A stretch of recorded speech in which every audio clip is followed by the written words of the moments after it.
El síndrome nefrítico agudo, como ustedes están viendo, consiste en la aparición brusca por inflamación glomerular. Yo ya les hice recuerdo en la anterior clase que el glomérulo, la cápsula de bomba, la arteriola aferente, la arteriola eferente, que forman parte de la nefrona, son lugares muy importantes en los riñones, lugares muy importantes que a la vez, mejor dicho, son muy sensibles, porque fácilmente se pueden enfermar. ¿Ok? Entonces, consiste en la aparición brusca por inflamación glomerular, hematuria, oliguria, proteinuria, edema, deterioro de la función renal en grado variable en hipertensión arterial. ¿Ok? Como ustedes están viendo, hay una relación de 2 a 1 entre sexos, ¿no? Es un poco más frecuente en los varones que en las mujeres. Es más frecuente en los niños, miren, entre los 2 a los 12 años. El pico máximo es más o menos a los 10 años. Y un 10% está mayor a los 12 años. O sea, digamos que es una enfermedad que vamos a encontrar fundamentalmente en los niños. Pero también sucede en los adultos, de forma importante. Entonces, ¿cuál es la etiología? Según el tipo de edad y según la edad. Miren, en los menores de 15 años, la etiología puede ser glomerulonefritis aguda postinfecciosa, que es la más frecuente en nuestro medio. Sobre todo en el campo, porque ustedes van a ver cuando vayan a trabajar a la periferia, si es que se van a algún pueblo a trabajar los primeros años de la profesión, porque es así, ¿no? Los primeros años de la profesión tenemos que ir a veces a trabajar un poco a la periferia, un poco a los pueblos, etc. Los niños en los pueblos son niños muy desprotegidos. Ellos presentan con mucha frecuencia sus dermatitis infectadas, sus carachicas, ¿no? Infectadas. Eso es frecuente en nuestros niños, en nuestra periferia. Y a partir de ahí empiezan las infecciones en el riñón, porque ustedes van a ver después esos gérmenes que producen esas dermatitis van a producir posteriormente una glomerulonefritis. ¿Okay? Claro, ustedes ven que hay otro tipo de enfermedades que pueden producir también glomerulonefritis en niños menores de 15 años, que son enfermedades glomerulonefritis especiales. ¿Okay? De la misma manera, entre 15 a 40 años, nefropatía por IgA, enfermedad de la membrana basal delgada, nefropatía en el lupus eritematoso, nefritis hereditarias, nefropatías mesangial proliferativa y en fin, una serie de enfermedades entre 15 a 40 años. Y en los mayores a 40 años, ustedes pueden ver las diferentes etiologías que pueden producir el síndrome nefrítico, ¿ya? Pero no se olviden de las características del síndrome nefrítico. Inflamación glomerular aguda, que produce hematuria, oliguria, proteinuria, edema, deterioro de la función renal, y en grado variable hipertensión arterial. No se olviden eso. Entonces, como yo les mostraba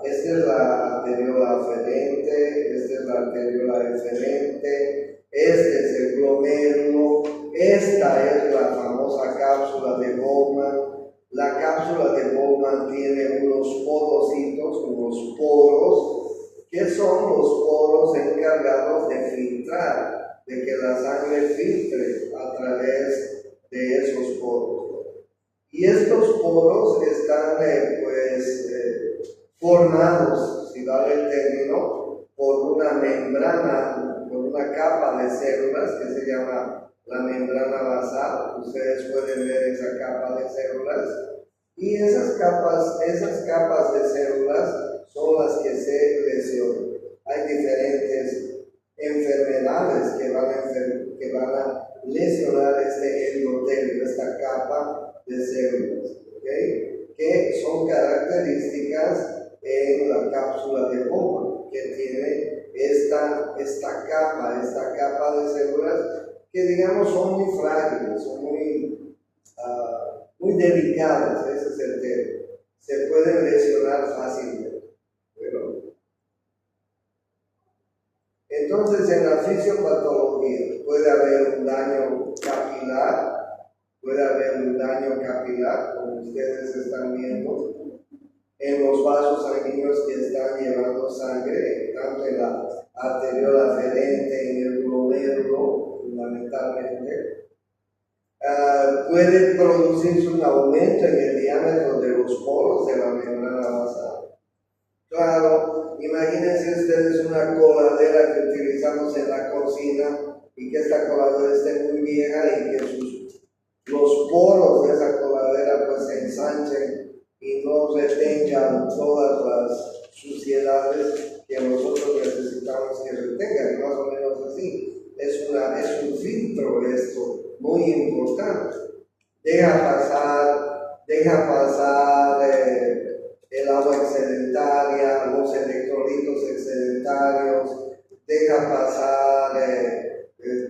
toxinas, en fin, pero lo que no puede pasar a través de estos poros de la membrana basal son, por ejemplo, proteínas, ¿no es así? Entonces, si aumenta el diámetro de los poros de la membrana basal, si hay un daño capilar, va a haber una alteración de la permeabilidad de la membrana, del filtro, y por supuesto que va a haber hematuria, por supuesto que va a haber cilindros, por supuesto que va a haber proteínas. ¿Sí? Puede producirse disminución de la superficie de filtración glomerular. Puede producir contracción del mesangio y va a disminuir la tasa de filtración glomerular. Al disminuir la tasa de filtración del glomerular, se van a concentrar estas toxinas que eliminamos por el riñón, es decir, urea, creatinina, van a aumentar en la sangre. Y si aumentan los niveles de urea, de creatinina, pues se va a producir una azoemia, porque la disminución de la tasa de filtración glomerular equivale a que ese paciente va a tener oliguria y equivale a que no va a poder eliminar adecuadamente sus elementos como la urea, como la creatinina, como el ácido úrico, etc.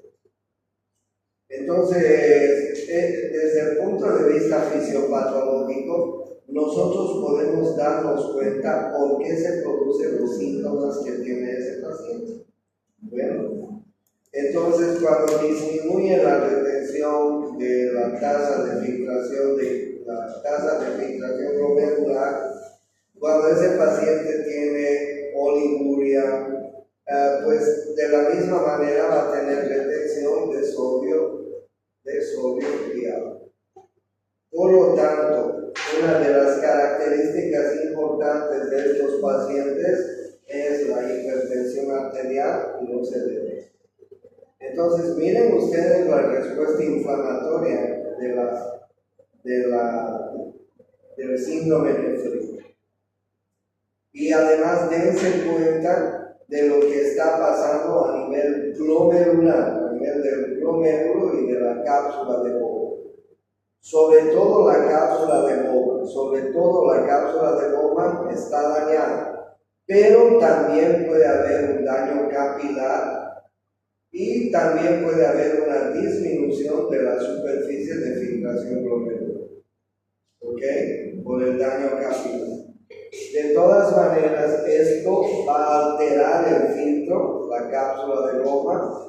De todas maneras, esto va a disminuir la tasa de filtración glomerular, va a retener agua y electrolitos y se van a producir todos estos problemas que tiene un síndrome nefrítico: hematuria, cilindros de glóbulos rojos, proteinuria, oliguria, azoemia, hipertensión arterial, edema. ¿Cómo es el edema renal? ¿El edema renal es matutino o es vespertino? ¿Qué me dice? ¿Cómo es el edema cardíaco? ¿Matutino o vespertino? ¿Cuál es la diferencia?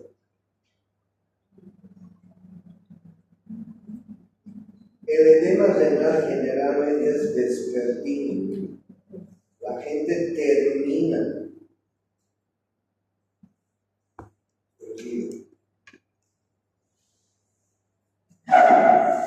Bueno, antecedentes. En la anamnesis la mayoría de los casos son asintomáticos y las manifestaciones urinarias son ligeras, a menos que se busquen intencionalmente, ¿ok? No se descubre. Los antecedentes de importancia: faringoamigdalitis. Claro, un niño que tiene a repetición faringoamigdalitis puede hacer síndrome nefrítico. Imagínense un niño que durante el año presenta 3, 4, 5, 6 veces infección de las vías respiratorias altas o faringoamigdalitis. Y más curada, porque ustedes saben que hoy en día las mamás prefieren ir a la farmacia, pedir un antibiótico cualquiera, dar a su niño 1 o 2 días de tratamiento, mejora un poco el niño y ya está, ya pasó. Pero la infección sigue, Entonces, hay niños que tienen estas infecciones permanentes, crónicas durante la vida. Las piodermitis también son muy importantes. Ustedes saben que nuestra gente, nuestros niños en la periferia, en el campo, son niños descuidados. Permanentemente presentan piodermitis. Claro, más en el oriente, ¿no? Las picaduras de los insectos, de cualquier bichito, los niños se rascan con las uñas sucias, con las manitos sucias, se infectan y presentan piodermitis. Y bueno, ustedes pueden ver que hay otras circunstancias, pero yo me inclinaría a decir que las 3 primeras en nuestro medio son muy importantes, en nuestro medio. ¿Ok? Claro, con cateterismo obviamente, pero no encontramos eso a cada lado. Lo que sí vamos a encontrar, niños que tengan estos antecedentes patológicos, ¿ok? Entonces, en el examen físico es muy importante buscar lesiones en piel, buscar focos sépticos dentarios de amigdalina, buscar si no tienen algún problema de secreciones mucosas en la parte posterior, ¿no? Si no están tragando un moco permanentemente, si no hay otitis, adenopatías en el cuello, soplos cardíacos, hipertensión, edema y sus características.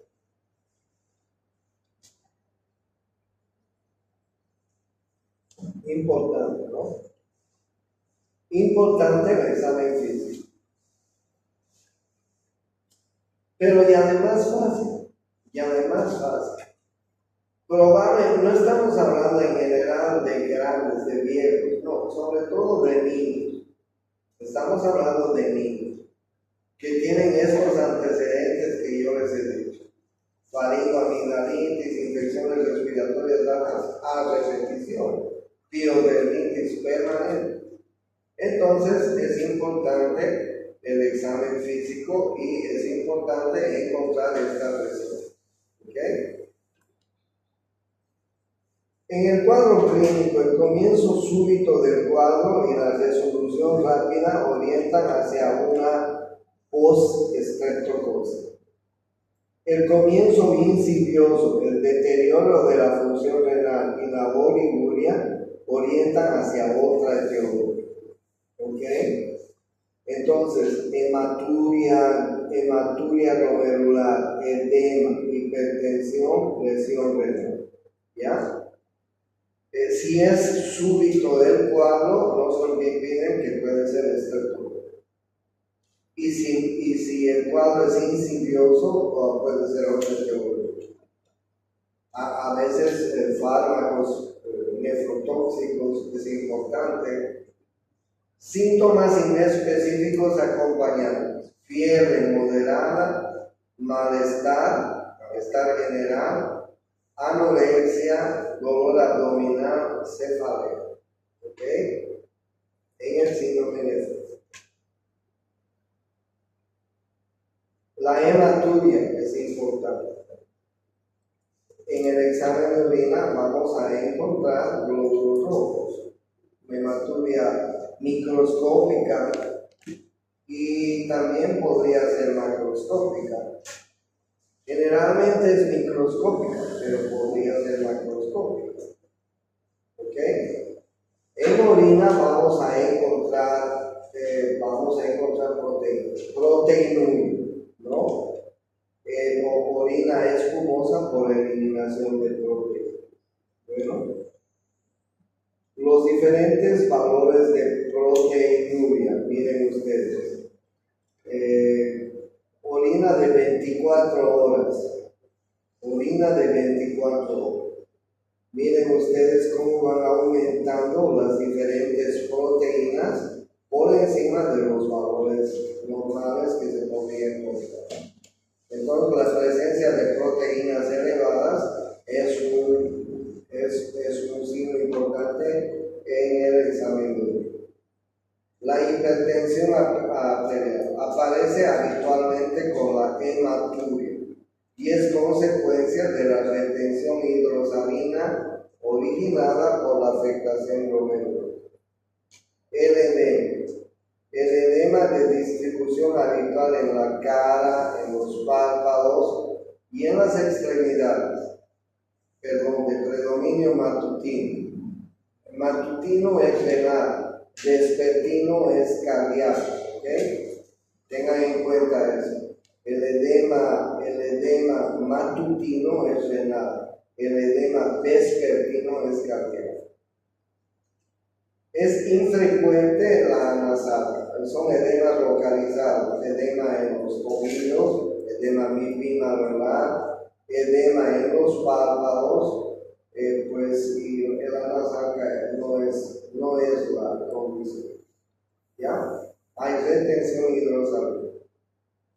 Hay oliguria, es decir, menos de 500 ml en 24 horas de orina. ¿Sí? Hay disminución del complemento C3 en la muestra de sangre. En el laboratorio, hay disminución del complemento. En el hemograma puede haber anemia y la proteína C reactiva está elevada. Los frotis faringeos o de piel son importantes. Hacer una toma de la muestra y un cultivo es importante, tanto de la orofaringe o de la piel. En el laboratorio, analizar el nitrógeno leico, la urea, la creatinina son muy importantes. Y la ecografía es un examen muy importante. Miren ustedes, no se necesita hacer gran cosa para diagnosticar síndrome nefrítico. Un examen de sangre, un examen microbiológico, un examen de imágenes, una ecografía, un examen de orina. El hemograma nos va a hablar de una anemia dilucional. La microbiología, si el paciente presenta alguna lesión de la cual podríamos tomar una muestra y llevarla a cultivo.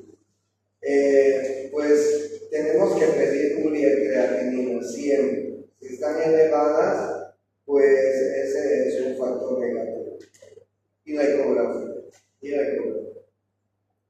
Claro, la biopsia renal es un procedimiento definitivo, ¿no? Este procedimiento diagnóstico se recela para los casos en que los datos clínicos biológicos no indiquen una enfermedad específica o en presencia de una insuficiencia renal rápidamente progresiva, en la cual hay deterioro rápido de la función renal, en la cual se presenta insuficiencia renal establecida, presencia de proteína superior a 1 gramo por metro cuadrado por día, persistencia de proteinuria, en fin. Entonces, si hay estas alteraciones muy rápidas, muy agudas, pues probablemente tengamos que pedir que se haga una biopsia por punción, ¿no es cierto? A veces es solo por punción. En el tratamiento del síndrome nefrítico, las medidas generales, el reposo, el control del peso, control de la presión arterial, la evaluación cardiovascular es importante. La dieta hiposódica, la restricción de líquidos, la dieta hipoproteica e hipercalórica es importante. ¿Ok? Y las medidas farmacológicas, se puede dar diuréticos, como la furosemida, por ejemplo, es muy buen diurético. Y se puede dar antihipertensivos, ¿no? Si ese niño tiene hipertensión. Hay muchos antihipertensivos mucho mejores ahora que los que están viendo en la pizarra, en el cuadro. Entonces, bien, síndrome nefrítico agudo. ¿Cuál es el cuadro? Hematuria, oliguria, hipertensión arterial, edemas, deterioro de la función renal. ¿Cuál es la etiología? Pues la etiología pueden haber varias cosas, pero la más importante en nuestro medio creo que es la glomerulonefritis postinfecciosa. ¿Cómo se hace el diagnóstico? Una buena historia clínica, una buena anamnesis, hacer estudios laboratoriales, ecografía, si es posible una biopsia renal y el tratamiento. Listo, ¿ok? Si es infeccioso, obviamente que habrá que usar antibióticos, ¿no es cierto? Habrá que disminuir los líquidos y no dar sal, dieta hiposódica. Habrá que usar algún hipotensor para la hipertensión y en casos graves hacer hemodiálisis. Se puede usar corticoides dependiendo de la etiología. En una etiología infecciosa no hay para qué usar corticoides. ¿Okay? La glomerulonefritis rápidamente progresiva es una variedad de síndrome nefrítico. Tiene datos de enfermedad renal, proteinuria, hematuria y cilindros de eritrocitos acompañados de una pérdida rápida de la función renal en el transcurso de días o semanas.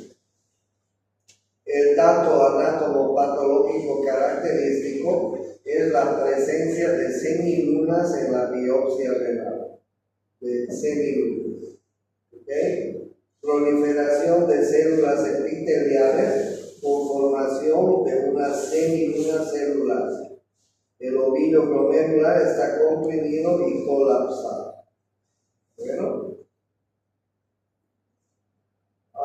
Bueno, es más o menos frecuente. Esto es de un dato que encontré de unos españoles. Pero para que ustedes vean que es más o menos frecuente. En pacientes mayores de 65 años, glomerulonefritis rápidamente progresiva y más concretamente la poliangiitis microscópica es la primera causa de virus. Bueno, hay otras enfermedades que pueden producir el daño glomerular, como ustedes están viendo. Enfermedades un poco más complicadas, mediada por anticuerpos antimembrana basal glomerular, como la enfermedad de Goodpasture, asociada a nefropatía membranosa, la enfermedad de Alport. En estas enfermedades que son muy especiales, vamos a encontrar anticuerpos antimembrana basal glomerular, que son los anticuerpos que van a lesionar la membrana basal. ¿Okay? Ese es tipo 1. Tipo 2, mediada por inmunotrombina, la glomerulonefritis rápidamente progresiva.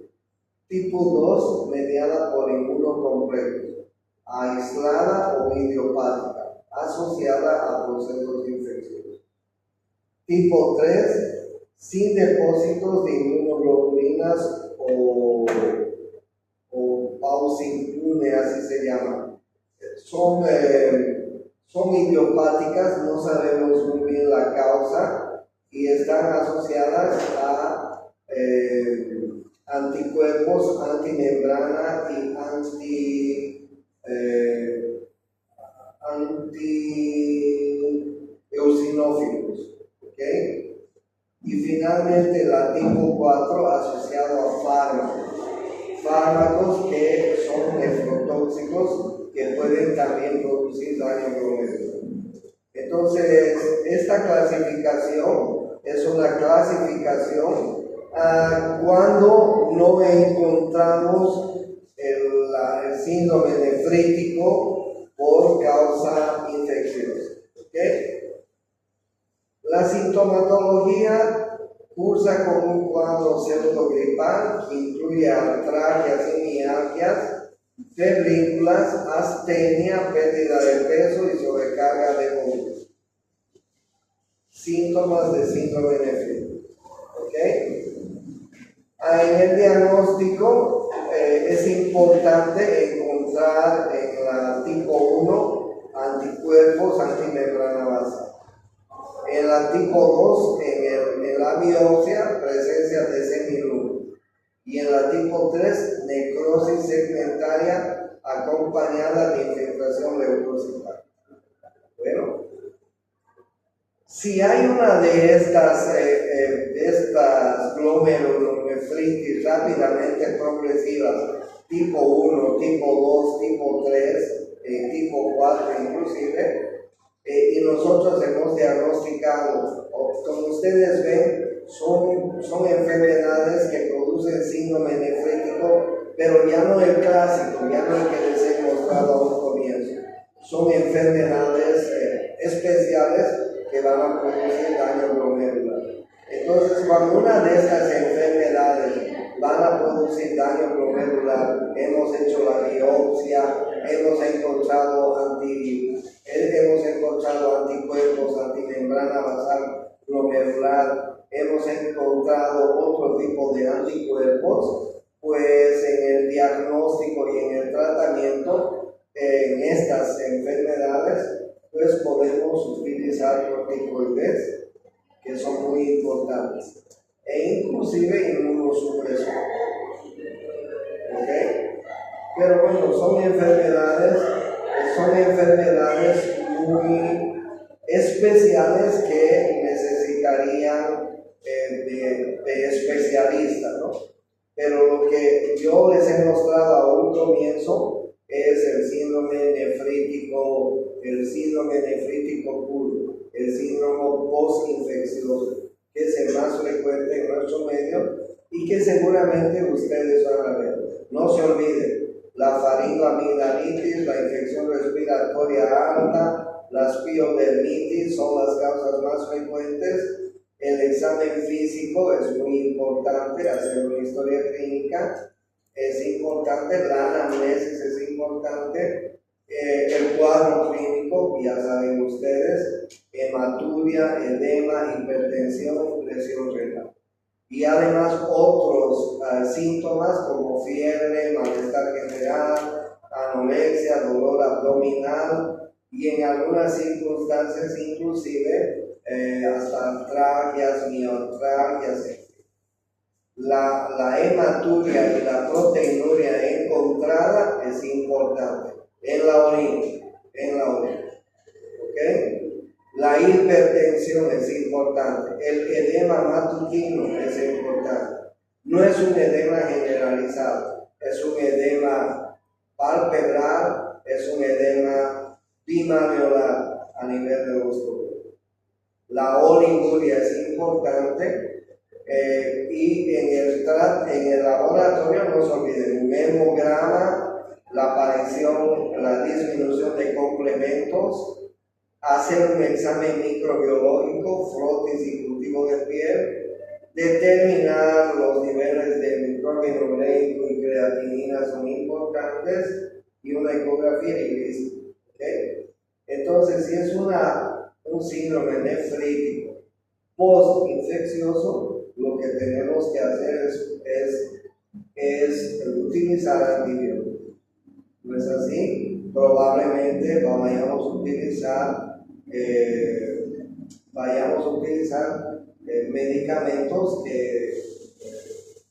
como la furosemida, por ejemplo, diuréticos, que puedan eliminar un poco más de líquido.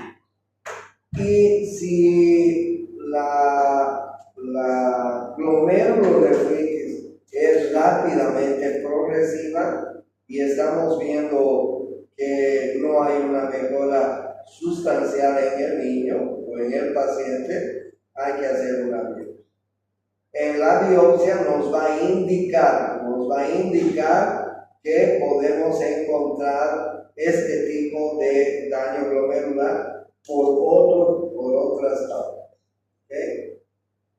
Y es importante esto, síndrome nefrótico. ¿Okay?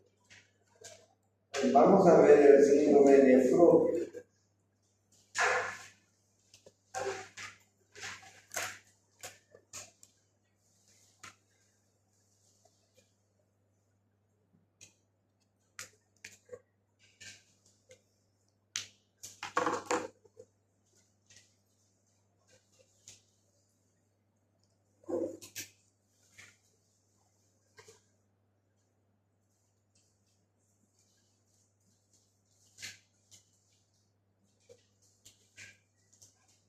¿Cuál es la diferencia del síndrome nefrítico con el síndrome nefrótico? El síndrome nefrótico se caracteriza por albuminuria mayor a 3.5 gramos por día en adultos e hipoalbuminemia, claro, si estamos eliminando por la orina, en la sangre la albumina va a estar disminuida, ¿no es cierto? Menor a 30 gramos. Eso es pregunta de examen. ¿Ok? Proteinuria en niños, 40 miligramos por hora por metro cuadrado. Pregunta de examen, se caracteriza por albuminuria mayor a 3.5 gramos por día en adultos e hipoalbuminemia menor a 30 gramos. El síndrome nefrótico se acompaña de edema, hiperlipidemia y lipiduria. La excreción de proteínas puede cuantificarse mediante la recolección de orina de 24 horas. Es importante pedir en los pacientes orina de 24 horas. La primera orina se desecha y a partir de la segunda orina se va recolectando en 24 horas en frascos que nos dan en los laboratorios toda la orina. ¿Okay? Se llama síndrome nefrótico a esta combinación: proteinuria masiva, hipoproteinemia, hiperlipidemia y edema. ¿Okay? Esa es la combinación del síndrome nefrótico. La etiología más frecuente en niños es por cambios mínimos. En el adulto, la mayor cantidad de biopsia mientras membranosa, la cápsula de Bowman, ¿no? Mientras la causa más frecuente en adultos es la nefropatía diabética. Miren qué importante, ¿no? Nefropatía diabética. Claro, ustedes saben cuáles son las complicaciones crónicas de la diabetes, ¿no? Retinopatía diabética, nefropatía diabética, ¿y cuál es la otra? La vasculopatía, ¿no es cierto? Y en los ancianos la amiloidosis. Bien, entonces en la etiología primaria, nefropatía por cambios mínimos, estoy hablando del glomérulo y de la cápsula de Bowman, glomerulosclerosis segmentaria infocada, glomerulonefritis membranosa, glomerulonefritis mesangiocapitular, glomerulonefritis rápidamente progresiva. Esa es la etiología primaria. Hay una lesión del glomérulo o del túbulo contorneado proximal, o glomérulo o túbulo contorneado proximal, que son las dos cosas que se pueden lesionar. Y secundarias, pues secundarias a otras enfermedades, ¿no? Como por ejemplo la diabetes. Entonces ustedes pueden ver ahí las causas sistémicas de síndrome nefrótico. La diabetes, la amiloidosis, la nefropatía por HIV, fármacos, qué importante los fármacos que tendríamos que tomar en cuenta los médicos. ¿Okay? Infecciones, endocarditis bacteriana, hepatitis B, infecciones de comunicación arteriovenosa, sífilis, paludismo, etc. Cánceres, miren ustedes, cánceres que pueden producir síndrome nefrótico. Y ahí ustedes están viendo la lesión que pueden ir produciendo cada una de estas etiologías. De todas maneras, como ustedes están viendo, hay un daño a nivel del glomérulo de la cápsula de Bowman. Importante. Bueno, entonces hay una lesión glomerular. Aumenta la permeabilidad. Ese filtro se ha dañado. Ahora no solamente filtra agua, electrolitos, sino que va a filtrar también proteínas masivamente. Entonces hay una proteína, hay una hipoproteinemia, hay una hipoalbuminemia, ¿sí? Claro, obviamente la presión oncótica, si no hay proteínas en los vasos sanguíneos, la presión oncótica disminuye el volumen plasmático efectivo. Eso va a producir trasudación de los líquidos hacia el espacio intersticial y edemas, obviamente, ¿no? Retención de agua y sal. Entonces es importante, ¿no? Miren ustedes que la hipoproteinemia además va a influir en muchas proteínas importantes, como proteínas que están formando el complemento, como proteínas que están interviniendo en los factores de coagulación. Por lo tanto, va a haber trastornos en la coagulación, proteínas que sirven de transporte, como la transferrina y otras proteínas. Entonces es importante. Como hay hipoproteinemia, como las proteínas están disminuyendo en la sangre, pues esto va a producir una estimulación de la síntesis hepática. La síntesis hepática va a producir hiperlipidemia para tratar de compensar las proteínas, y se va a producir una lipiduria.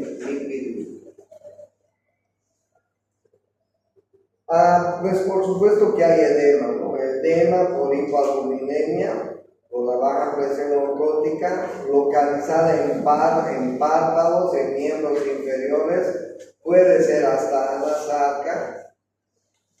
Hay insuficiencia renal, que vamos a encontrar en los exámenes de orina y en los exámenes de sangre, porque van a estar elevados la urea, la creatinina, el ácido úrico. Vamos a encontrar algún hipoalbuminemia y hipoproteinemia, y vamos a encontrar proteínas en la orina, ¿no es cierto? En la clínica, fenómenos trombóticos hasta 50% de los casos. Con la hipercoagulabilidad hay trombosis vascular, ¿sí? Puede haber trombosis de la vena renal, qué grave, ¿no? Trombosis de la vena renal. Lo que va a dar glomerulonefritis membranosa, glomerulonefritis mesangiocapilar, lupus eritematoso, amiloidosis, son patologías que pueden producir el cuadro del síndrome nefrótico. Hay dolor lumbar, hay proteinuria, hay hematoma. Las complicaciones, tromboembolismo pulmonar. ¿Por qué? Porque hay una hipercoagulabilidad y la formación de trombos, ¿cierto? Puede producirse tromboembolismo pulmonar. En la clínica puede haber antecedente de infección, ¿no? Un antecedente infeccioso. Puede haber otro antecedente que no sea infeccioso. No se olviden del edema, el edema es importante,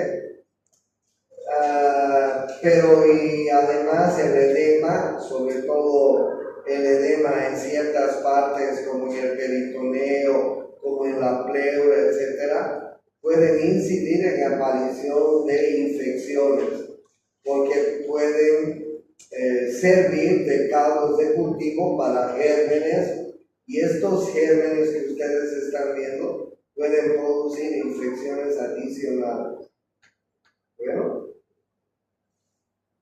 presencia de hiperlipidemia y lipiduria, cilindros grasos, es importante en la clínica, ¿sí? Con presencia de xantomas y con hiperproducción hepática.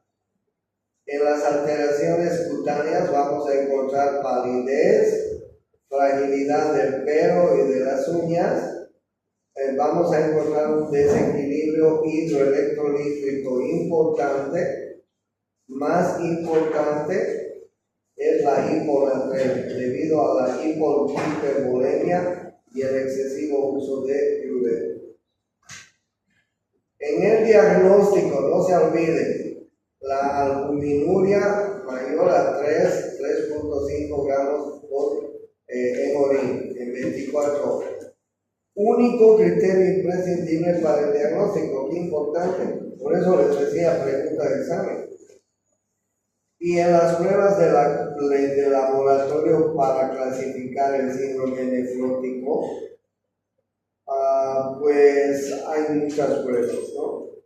La glicemia en ayunas es importante porque, como ustedes saben, el síndrome nefrótico por la diabetes es importante y necesitamos saber si nuestro paciente no es diabético. La hemoglobina glicosilada, en caso de diabetes, mayor a 6.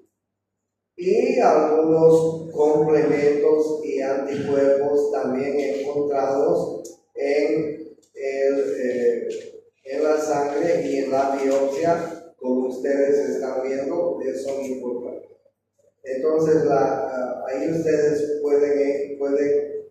pueden apreciar la aparición de anticuerpos que nos van a determinar que hay un daño glomerular en el riñón, ¿no? Estos anticuerpos que ustedes están viendo generalmente no tienen que aparecer, pero si aparecen, nos están hablando de un daño a nivel glomerular o a nivel tubular. Y finalmente, la biopsia renal es lo que se debe hacer. ¿Cuáles son las indicaciones para realizar biopsia renal? Síndrome nefrótico en adultos sin causa clara analítica. Síndrome nefrótico causa clara para establecer un pronóstico y una respuesta al tratamiento. Síndrome nefrótico resistente al tratamiento con corticoides. Sospecha de amiloidosis renal y diabéticos de evolución rápida. ¿Sí? Síndrome nefrótico primario del adulto. Estas son las indicaciones para realizar la biopsia.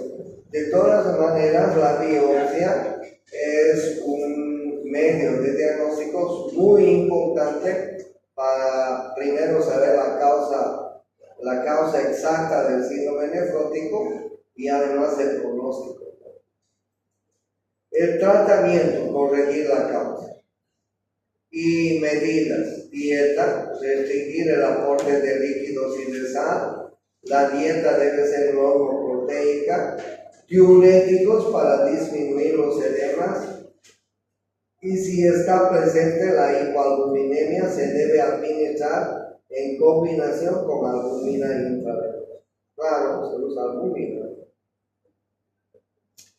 Control de la presión arterial y de la dislipidemia.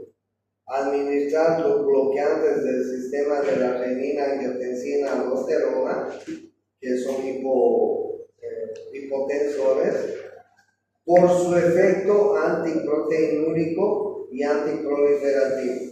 Y para el control de las dislipidemias, pues se puede dar alguna estatina, ¿ok?